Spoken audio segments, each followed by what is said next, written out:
Thank you, Harry. Well, good morning. As Harry said, I'm Tanner Hubbard. It's my honor to be here and share with you for a few minutes this morning about what this passage means to me personally. The whole book of John is really one of my favorites, from the verses in chapter 17 where Jesus is praying for all believers and then for his disciples specifically that they would be unified.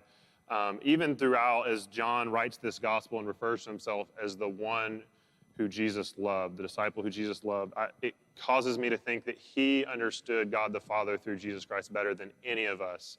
But in the last few years, this passage in John 11 has spoken to me in just new and really beautifully painful ways.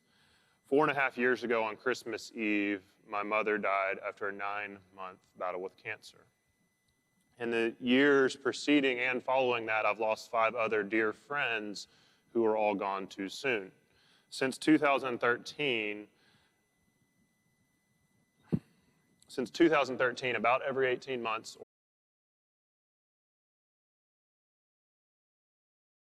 the shadow of death for 7 years. I'm still walking through that.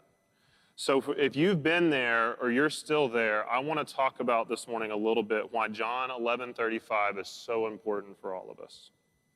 Harry did a great job of setting up this passage. I wish we could read the whole chapter. Chapter 11 has so many little things in it. But for the sake of time, let's jump ahead from these verses we just talked about. Let's jump ahead just a little bit to verses 41 and 42, and then I want to come right back here where we left off. So in verse 41, if you look ahead in your Bibles, in 41 and 42, Jesus is now standing in front of the tomb. He's asked them to roll the stone away. So he's now standing in front of the empty tomb, and he's about to call into Lazarus and tell him to come out of the grave. But let's look at this prayer. In verse 42, I'm going to read just a little bit of it. He says, talking to the Father, he says, I knew that you always hear me, but I said this for the benefit of the people standing here, that they may believe you have sent me. So Jesus, and we know the rest of the story, right? He then calls out to Lazarus, says, come up, Lazarus, arise. And he comes out, used to be dead, now he's alive, he's in front of him. It's miraculous. So we know that because we read ahead, right? Well, Jesus knew that too. Look at this prayer, right? Look at all of the times throughout this chapter that we were shown that he was specifically waiting for this time and this place. He was here so that God could be glorified through the raising of the dead. His prayer says, this is for the benefit of those standing here. It's all setting up for this. So with all this in mind, let's jump back to the passage we were just in. Let's jump back to verses 33. I'm going to start reading in verse 33 into the infamous short verse. So in verse 33, Jesus said this. When Jesus saw her weeping, and the Jews who had come with her also weeping, he was deeply moved in his spirit and greatly troubled. And he said, where have you laid him? They said, come, Lord, see. Jesus wept. I want you to get this. The same Jesus who knew Lazarus was going to be raised from the dead wept over the pain and loss that his friends were experiencing. The fact that resurrection was coming did not invalidate the hurt that the loved ones were feeling.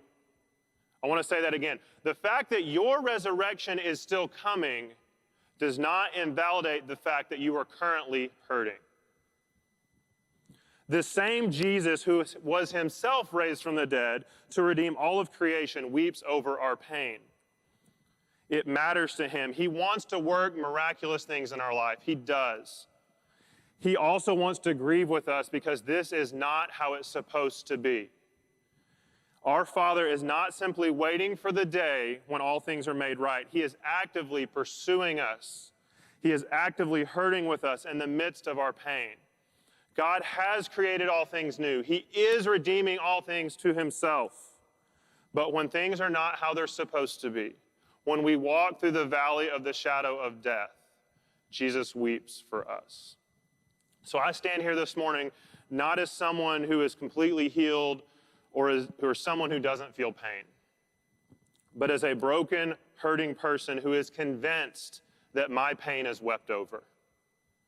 As I know that I am not alone in my grief, so as I continue to walk through this season of loss, I am confident that Jesus, who is resurrecting my heart, is also holding and comforting me in the middle of my pain.